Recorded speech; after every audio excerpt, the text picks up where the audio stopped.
Hello दोस्तों, सभी को राधे राधे, जय श्री कृष्ण, हर हर महादेव। क्लास में आप सभी का स्वागत है। अगर आप चैनल पर नए आए हैं तो चैनल को सब्सक्राइब जरूर कीजिए, अपने दोस्तों तक शेयर कीजिए। सभी जैन त्योहारों के सबसे प्रसिद्ध मस्तकाभिषेक हर 12 वर्ष में कर्नाटक के खालिस्तान में दिगंबर पवित्र परिसर में मनाया जाता है। ये मनाया जाता है श्रवणबेलगोला में। श्रवणबेलगोला उपस्थित चंद्रगिरी की पहाड़ी कर्नाटक में आपको मिलेगा। इस स्थान पर गंग वंश के शासक हुए हैं। राजमल्ल चतुर्थ के मंत्री थे, जो चामुंड राय ने 983 ईस्वी पूर्व में गोमतेश्वर को एक विशाल प्रतिमा का निर्माण करवाया था। ठीक है, गोमतेश्वर में एक विशाल प्रतिमा का निर्माण कराया था।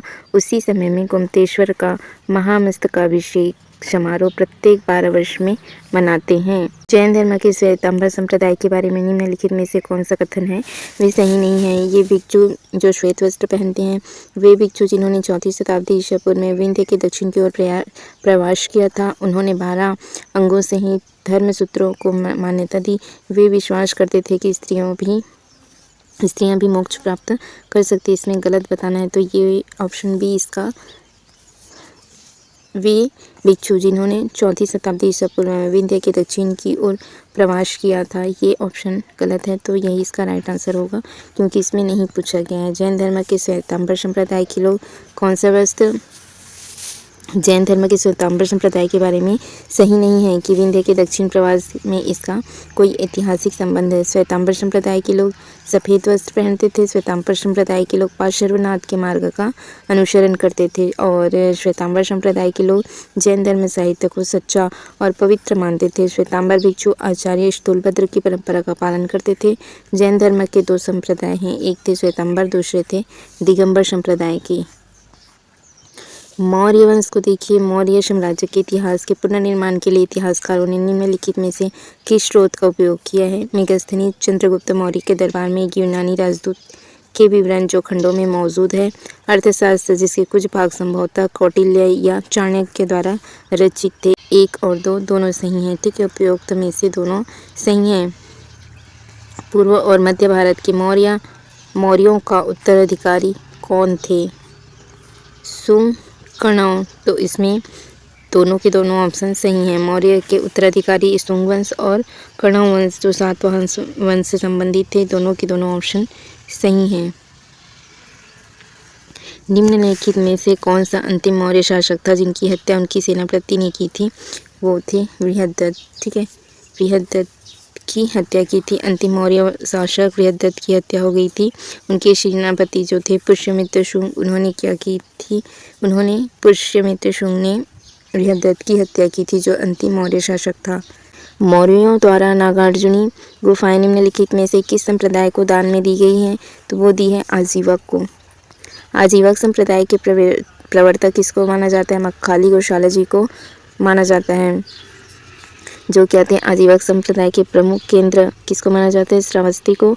और आजीवक अशोक के वृक्ष की उपासना करते थे। आजीवक जैन दिगंबरों की तरह ही क्या रहते थे? निर्वस्त्र रहते थे। निम्नलिखित में से कौन सा ग्रंथ मौर्य साम्राज्य के काल के प्रशासनिक और सैन्य संरक्षण सूक्ष्म विवरण देता है? अर्थशास्त्र। अर्थशास्त्र की रचना किसने की है? अर्थशास्त्र की रचना की है कौटिल्य ने। और नीतिसार, ठीक है, ये किसका है? कामदक का है। बृहत संहिता वराहमिहिर ने लिखी है और शूल्व सूत्र को लिखा है बौधायन ने। निम्नलिखित में से किस मौर्य राजा ने कलिंग युद्ध के बाद बौद्ध धर्म और उनके अहिंसा के सिद्धांत को अपनाया था? तो वो अपनाए थे अशोक ने। ठीक है, कलिंग का युद्ध हुआ था 261 ईसा पूर्व के लगभग हुआ था। मौर्य सम्राट अशोक ने अपने राज्याभिषेक के कौन से वर्ष? 8वें वर्ष कलिंग पर उसने आक्रमण किया और उनकी राजधानी तोसली पर अधिकार कर लिया। इस युद्ध में वे नरसंहार को देखकर जो मौर्य सम्राट थे अशोक, उन्होंने युद्ध की नीति को त्याग कर बौद्ध धर्म, उनके अहिंसा के सिद्धांतों को अपना लिया था। कौन से युद्ध के बाद? कलिंग के युद्ध के पश्चात उन्होंने बौद्ध धर्म को अपना लिया। मौर्य सम्राट अशोक का वास्तविक राज्याभिषेक कब हुआ था? 269 ईसा पूर्व में हुआ था। निम्नलिखित में से किस मौर्य राजा ने श्रवणबेलगोला में आमरण अनशन किया और उनकी मृत्यु हो गई? तो श्रवणबेलगोला में जो चंद्रगुप्त मौर्य हैं चंद्रगुप्त मौर्य ने श्रवणबेलगोला में आमरण अनशन किया था, वहाँ उनकी मृत्यु हो गई थी। चंद्रगुप्त मौर्य जैन मतानुयायी था। चंद्रगुप्त मौर्य ने जैन मुनि जो भद्रबाहु से जैन धर्म की उन्होंने क्या ली थी, दीक्षा प्राप्त की थी। और चंद्रगुप्त मौर्य ने अपने जीवन के अंतिम दिन श्रवणबेलगोला जो कहाँ मिलता है, कर्नाटक में, ठीक है, कर्नाटक में पड़ता है, वहाँ ये उन्होंने क्या किया था, व्यतीत किया था। इसी स्थान पर वर्ष 298 ईसा पूर्व में चंद्रगुप्त मौर्य ने क्या रखा था, उपवास करके अपने शरीर को त्याग किया था। और जैन धर्म ने इस प्रक्रिया को क्या कहा, संथारा या इसे क्या कहा जाता है, संलेखना कहते हैं। निम्नलिखित में से किस मौर्य राजा को देवनामप्रिय दासी के नाम से भी जाना जाता है? अशोक को। मौर्य सम्राट जो अशोक है उनके अभिलेखों में देवनामप्रिय दासी के नाम से उनको जाना जाता था। मौर्य सम्राट अशोक को पुराणों में अशोकवर्धन कहा गया है। मौर्य सम्राट अशोक को पुराणों में क्या कहा गया है, अशोकवर्धन कहा गया है। देवनामप्रिय दासी के से आशय क्या है, देवों का प्यारा। मौर्य सम्राट अशोक ने जो मास्की लघु शिलालेख में स्वयं को बुद्ध शाक्य कहा है, ठीक है, बुद्ध शाक्य कहा है। कौन से अभिलेख में मौर्य सम्राट ने, मास्की के लघु शिलालेख में, मास्की के लघु शिलालेख में मौर्य सम्राट ने बुद्ध शाक्य कहा है स्वयं को। मौर्य सम्राट अशोक के पिता थे बिंदुसार। बिंदुसार को अमित्रघात के नाम से जाना जाता था, ठीक। मौर्य सम्राट जो अशोक है उनके पिता थे बिंदुसार, उनको अमित्रघात के नाम से जाना जाता है। अमित्रघात से आशय होता है शत्रु विनाशक। बिंदुसार को जैन ग्रंथों में सिंहसेन एवं वायुपुराण में मद्रसार या भद्रसार कहा गया है। निम्नलिखित में से अशोक के कौन से शिलालेख में पशु बलि पर प्रतिबंध की घोषणा की गई थी? प्रमुख शिलालेख पहले में।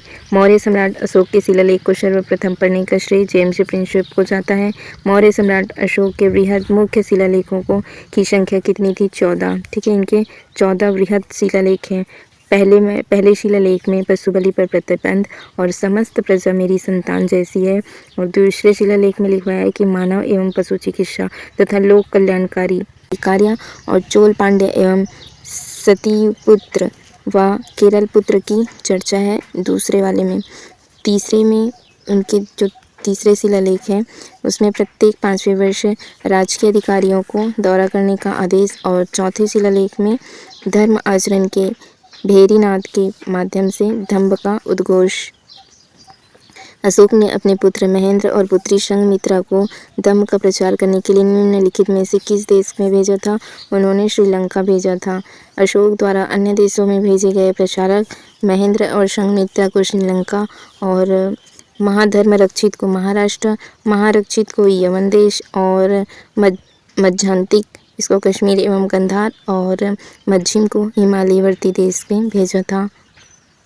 निम्नलिखित में से कौन सा मंत्री था जिसने राजा अशोक को सिंहासन हासिल करने में मदद की थी? राधागुप्त ने, सुसीमा ने, समुद्र ने या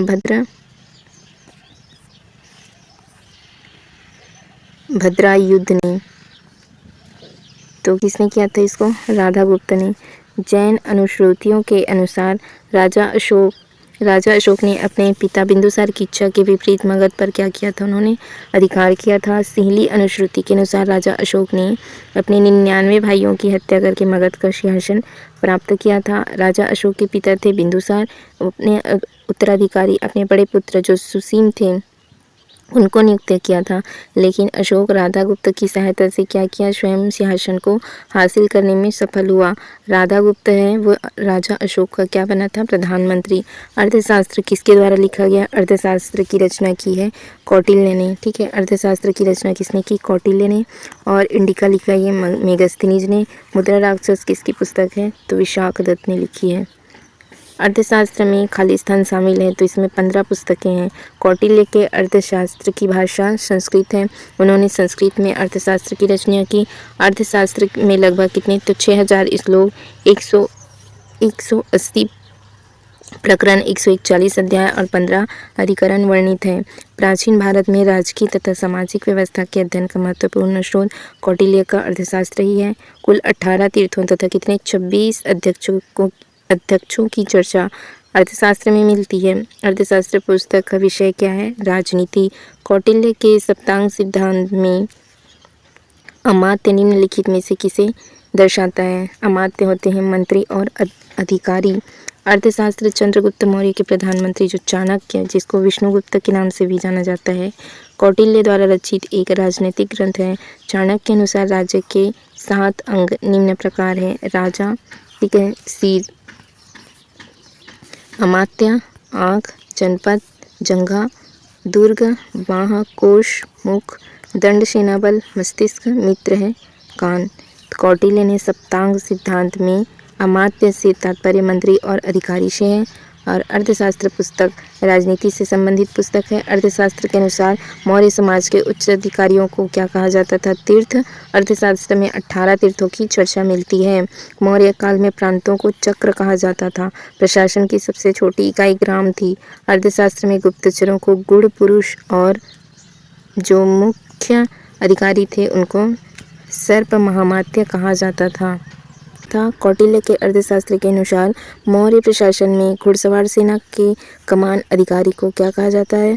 उनको कहा जाता है अश्वाध्यक्ष। विविताध्यक्ष जो चारागाह का अध्यक्ष होता था उसे भी विविताध्यक्ष कहते थे। अश्वाध्यक्ष कहा जाता था घुड़सवार सेना में के जो कमान अधिकारी थे। और पण्याध्यक्ष कहा जाता था वाणिज्य का अध्यक्ष, ठीक है।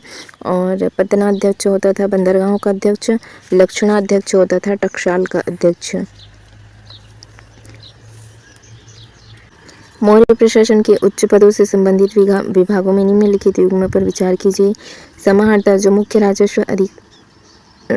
राजस्व संग्रहकर्ता होता था उसे समाहर्ता कहते थे, बिल्कुल सही है, ठीक है। दवारिक जो सेवा प्रमुख है उसको दवारिक कहा गया है, ये गलत है, ठीक है। अक्षपटल अभिलेख सह लेखा परीक्षा अधिकारी होता था। अभिलेख सह लेखा परीक्षा अधिकारी उसको कहा जाता था अक्षपटल, ये भी सही है। फिर आता है सन्निधाता जो कोषाध्यक्ष थे उसको क्या कहा जाता था? सन्नि अध्यक्ष। तो इसका राइट आंसर होगा 1, 3 और कौन सा सही है? 4, ठीक है। दूसरा वाला इसमें गलत है। समाहर्ता मौर्य प्रशासन के राजस्व का मुख्य संग्रहकर्ता होता था। और अक्षपटल होता था सह लेखा परीक्षा अधिकारी होता था। यह खातों के संकेक्षण के लिए जिम्मेदार था। और सन्निधाता था मौर्य प्रशासन के कोषाध्यक्ष। यह अधिकारी राज्य के खजाने के प्रबंध और क्या करते थे? ये धन की सुरक्षा सुनिश्चित करने के लिए जिम्मेदार होता था। मौर्य साम्राज्य की स्थापना किसने की थी? चंद्रगुप्त मौर्य ने 321 ईसा पूर्व में की थी। इसे प्राचीन भारत में सबसे बड़े और सबसे शक्तिशाली राजनीति और सैन्य साम्राज्य में से एक माना जाता है। चाणक्य ने अर्थशास्त्र नामक पुस्तक की रचना की है जिसका संबंध किससे है? राजनीति से। चंद्रगुप्त मौर्य का अधिकारी था बिंदुसार, ठीक है।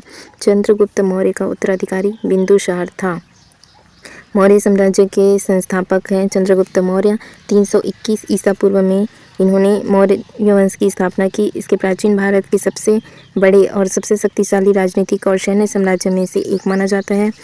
चंद्रगुप्त मौर्य का प्रधानमंत्री चाणक्य था। चाणक्य ने कौन सी अर्थशास्त्र नामक पुस्तक की रचना की? इसका संबंध किससे है? तो राजनीति से है। चंद्रगुप्त मौर्य का उत्तराधिकारी था बिंदुसार। ठीक है दोस्तों, फिर आज की क्लास हम यहीं रखते हैं, आगे हम कल से कंटिन्यू करेंगे।